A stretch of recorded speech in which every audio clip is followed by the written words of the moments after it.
Today I want to talk about the most difficult subject in economics. I am not going to talk about how to get rich. That is the easy part. I want to talk about how to not be poor. That is the hard part. Most people assume poverty is a lack of money. They are mistaken. Poverty is not a number in a bank account. Poverty is a gravitational force. It is a trap. It is a closed-loop system designed to keep you inside running in place until you run out of energy and die. I call this the physics of poverty. If you want to understand why you are stuck, you have to understand rocket science.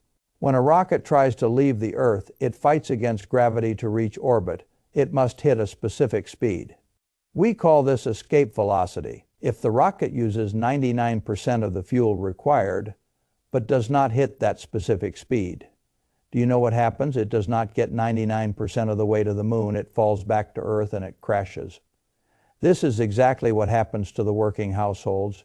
You work hard, you save a little bit of money, you try to climb out of the hole, you get halfway up the wall, and then something happens, your car breaks down. You get sick, the rent goes up, gravity kicks in, and because you did not reach escape velocity, you fall all the way back to the bottom. Actually, you fall lower than before because now you are discouraged. Now you are tired. Now you have less fuel. This is why working a little bit harder does not work in the physics of poverty. Linear effort produces zero results. You need exponential effort to break the gravitational pull. You need to understand that the system is rigged against you, not because of a conspiracy, but because of mathematics. Poverty is expensive. When you are poor, everything costs more. You cannot buy in bulk, so you pay a higher unit price for food. You cannot afford good boots, so you buy cheap boots that break every year. You cannot afford a good dentist, so you wait until the tooth rots, and you have to pay for a root canal. This is called the Vimes-Boots theory of socioeconomic unfairness. The system charges you a penalty for being poor. It charges you late fees. It charges you overdraft fees. It charges you high interest rates because you are a risk. So you are running a race with a heavy backpack while the rich are running with the wind at their backs. And here is the most dangerous part. Poverty is not just external. It is internal when you are in this trap for too long. It changes your brain. It rewires your neural pathways. It puts you in a state of constant fight or flight. Your IQ literally drops. You stop planning for 10 years from now and you start worrying about 10 minutes from now. You become reactive, not proactive. This is the poverty loop. Low income leads to stress. Stress leads to bad decisions. Bad decisions lead to no assets. No assets lead to low income. Round and round it goes. A perfect vicious circle, but there is a way out. The laws of physics can be broken. If you have enough force in this video, we are going to reverse engineer this trap. We are going to look at the 5 specific chains that are holding you down. I want to talk about the scarcity tax that drains your brain. We are going to talk about the dopamine trap that steals your cash. I want to talk about the linear income trap that wastes your time. And finally, I am going to show you how to build your own engine, how to generate the escape velocity needed to leave the atmosphere of poverty forever. Once you break orbit, everything changes. The friction disappears, the silence comes, and you can finally fly. But first we have to survive the launch. Let's begin the countdown. Let us enter the first loop. I call this the scarcity tax. Most people assume that if you give a poor person money, their problems are solved. But if you give a lottery winner millions of dollars, they are often broke again within 3 years. Why? Because poverty is not just a lack of cash, it is a lack of cognitive bandwidth. There was a famous study done by Senthil Mullainathan at Harvard. He found that when your mind is consumed by financial stress, when you are worrying about how to pay the rent or how to fix the car, your effective IQ drops by 13 points.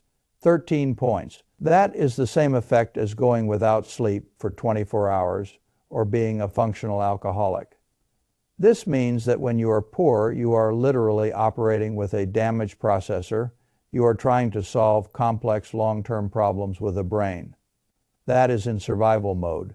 When you are under pressure, simplicity is a form of safety. You cannot see the future because you are too busy fighting the present. This is the scarcity trap. When you have limited bandwidth, you make bad decisions. You take the high-interest payday loan. Because you need cash, now you buy the unhealthy food because it is cheap and fast. Now, you are not stupid, you are just exhausted, and the system knows this. The system exploits this. Let me tell you about the Bim's boots theory. It goes like this. A rich man can afford to buy a pair of high-quality boots for $50. Those boots will last him 10 years. So his cost is $5 a year. A poor man cannot afford $50. He only has $10, so he buys a cheap pair of boots, but the cheap boots fall apart after 1 year.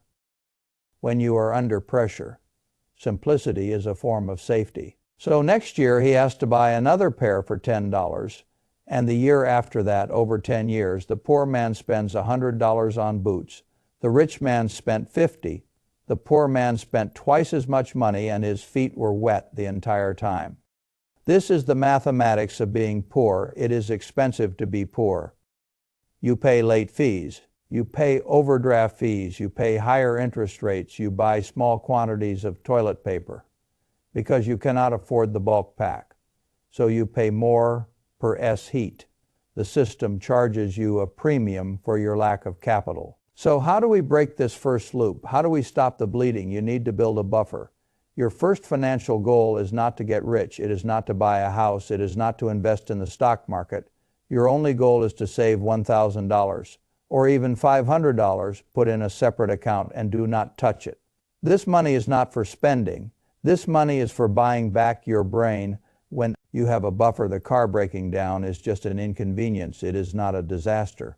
When you have a buffer, you don't have to take the payday loan. You don't have to pay the scarcity tax. You've stopped reacting to emergencies and you start managing them. That $1,000 buys you something more valuable than gold. It buys you cognitive bandwidth. It restores your IQ. It allows you to sleep. It allows you to look up from the ground and see the horizon. Most people try to jump straight to investing. They skip this step. They are trying to build a skyscraper on a swamp. You must drain the swamp first. You must build the buffer. You must buy the boots that last 10 years. This requires sacrifice. It requires pain for a few months. You might have to live like a monk. But you are doing it for a reason. You are buying your freedom from the scarcity tax. Now we enter the second loop. This is the most emotional one. I call this the dopamine trap. You have probably heard the criticism people say, if you are poor, why do you have the newest iPhone? Why do you buy expensive sneakers? Why do you eat out? When you have groceries at home, it is easy to judge from the outside. But let us look at the biology. When you are trapped in the poverty loop, your life is painful. Your cortisol levels, the stress hormone, are constantly high. You feel small, you feel invisible, your brain is screaming for relief. It is screaming for a win. So when you walk into a store and buy that new pair of shoes or that branded handbag, your brain releases a hit of dopamine for a few minutes. The pain goes away for a few minutes. You feel successful. You feel like you matter. This is not spending. This is self-medication.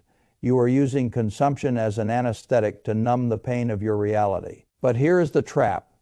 The relief is temporary, but the debt is permanent. The dopamine fades in 20 minutes. The credit card bill lasts for 20 years. This is the fundamental difference between how the rich and the poor view money. The poor see money as a way to buy pleasure. The rich see money as a way to buy freedom. When a poor person gets $500, they think, what can I buy with this? When a rich person gets $500, they think, how can I invest this? We call this assets versus liabilities. An asset puts money in your pocket.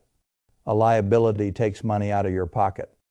If you buy a designer purse, that is a liability. It loses value the moment you walk out of the store. If you buy a share of stock, that is an asset. It works for you while you sleep. Most people in the low-income trap are drowning in liabilities. They have the nice car, the nice clothes, The subscriptions, the gadgets, they look rich, but they are bleeding wealth. Every single day they are feeding the dopamine monster, but starving their future. So how do we break this loop? How do we detox? You need to enter monk mode. This is a period of radical elimination. It is not forever. It is a temporary reset for your brain's reward system for the next 6 months. You cut everything. You cancel Netflix. You stop eating out. You stop buying clothes. You drink water instead of soda. You walk instead of taking Uber. You strip your life down to the bare essentials: food, shelter, and basic transport. It will be boring. It will be hard. Your friends might laugh at you. But you have to tell yourself, I am not poor. I am in training. When you stop getting your dopamine from spending money, your brain will start to rewire itself. You will start to find pleasure in seeing your bank account grow. You will start to get high on saving. And that is a different kind of dopamine. That is the dopamine of control. Once you realize that you do not need the new phone to be happy, you become dangerous, you become free, because the system can no longer manipulate you with shiny objects. You have broken the addiction now. We enter the third loop. This is the one that keeps you tired. I call this the linear income trap. Most people are taught a simple equation for lifetime equals money. If you want more money, you have to work more hours, you get a second job. You work overtime, you drive Uber on the weekends, but there is a fatal flaw in this equation. Time is finite. You only have 24 hours in a day, and you have to sleep. This means your income is mathematically capped. There is a ceiling. You can never break through, no matter how hard you work. But your expenses are not capped. This brings us to the silent killer of the working household's inflation. Inflation is a tax that is levied on people who sell their time. When the government prints money, prices go up, the price of bread goes up, the price of gas goes up. But do your wages go up? Not immediately. Wages are what economists call sticky. Your boss waits a year, maybe 2, before giving you a 3% raise. But by then inflation has already eaten 8% of your purchasing power. You are running up a down escalator, and the escalator is moving faster than you can run. So you work harder, you sell more hours, you miss your kid's birthday, you ruin your health, and at the end of the year you are actually poorer than when you started. This is the definition of insanity. You cannot win a rigged game by playing by the rules. You have to change the game. You have to stop selling time and start selling value. How do you do this? You build a skill stack. Most people try to be the best at one thing. They want to be the best accountant or the best graphic designer. That is hard. That is crowded. The secret is to be pretty good at 2 or 3 unrelated skills and combine them. Scott Adams, the creator of Dilbert, was not the best artist. He was not the funniest writer, and he was not the most experienced businessman, but he was good at all 3. And when he stacked them, he became unique. He became exponential. If you are a low-income worker, do not just go get a second job flipping burgers. That is just more linear income. Use your monk mode time to learn a second skill. If you are a construction worker, learn sales. Now you are not just a laborer, you are a contractor who can close deals. If you are a waiter, learn copywriting. Now you are not just carrying food, you are designing menus that sell high-margin items. You must become a double threat. When you stack skills, you detach your income from your hours. You become harder to replace. You become an asset, not a commodity. The market pays for rareness. It does not pay for effort. If you can be replaced by a teenager or robot in a week, you will always be poor. You must build a moat around your income, and that moat is your skills stack. Now we enter the fourth loop. I am not trying to be clever. I am trying to be durable. This is the hardest chain to break. I call this the social gravity. There is a famous saying. You are the average of the 5 people you spend the most time with. If your 5 best friends are broke, you will be the 6th. If your 5 best friends are constantly complaining about the economy, you will be the 6th. If your 5 best friends have no ambition, you will be the 6th. Why? Because human beings are remaking machines. We have something in our brains called mirror neurons. We subconsciously copy the behavior, the language, and the mindset of the tribe around us. If you are trying to escape poverty, but you are surrounded by people who have accepted poverty, you are fighting a losing battle. This brings us back to the crab bucket effect. If you put one crab in a bucket, it can crawl out. But if you put 10 crabs in a bucket and one tries to escape the other, 9 will grab its legs and pull it back down. They do not do this because they are evil. They do this because your success makes them feel unsafe. Your escape highlights their imprisonment when you start your monk mode, when you start saving money, when you start learning new skills. Your old friends will notice and they will not applaud you. They will attack you. They will say, "Why are you working so hard? Relax." They will say, "You think you are better than us." I am not trying to be clever. I am trying to be durable. They will say the game is rigged. Why bother? This is the sound of social gravity. It is the sound of the crabs pulling you back. If you listen to them, you stay in the bucket. You must understand that. Poverty is often a culture. It is a shared story of victimhood. The government is bad, the rich are evil. I have bad luck. This story is comforting. It absolves you of responsibility, but it keeps you poor. So how do you break this loop? You must practice ruthless isolation. I am not saying you have to be mean to your family or your childhood friends, but you have to protect your mind. You cannot afford to spend 3 hours a day listening to someone complain about their life. That is poison. You need to find a new tribe now. You might say, "But Warren, I am poor. Rich people do not want to hang out with me." That is true. You cannot just walk into a country club, but you live in the age of the internet. You can find virtual mentors. You can spend your time with Charlie Munger. You can spend your time with Einstein. You can spend your time with the greatest minds in history, read their books, watch their interviews, listen to their podcasts. Let their voices drown out the noise of your environment. When you read a biography of a billionaire, you are downloading their operating system into your brain. You are hacking your mirror neurons. You are choosing to be the average of the authors you read, not the people you live next to. This is how you escape the gravity of your zip code. You build a new neighborhood in your mind. And finally, we arrive at the fifth loop. This is the engine of wealth. I call this the compound void. Albert Einstein famously said, "Compound interest is the eighth wonder of the world. He who understands it earns it. He who doesn't pays it." If you are trapped in the poverty loop, you are likely on the wrong side of this equation. You are paying compound interest. You have credit card debt at 20% interest. You have car loans. You have student loans. The math is working against you every day you wake up. You are poorer than you were the night before even.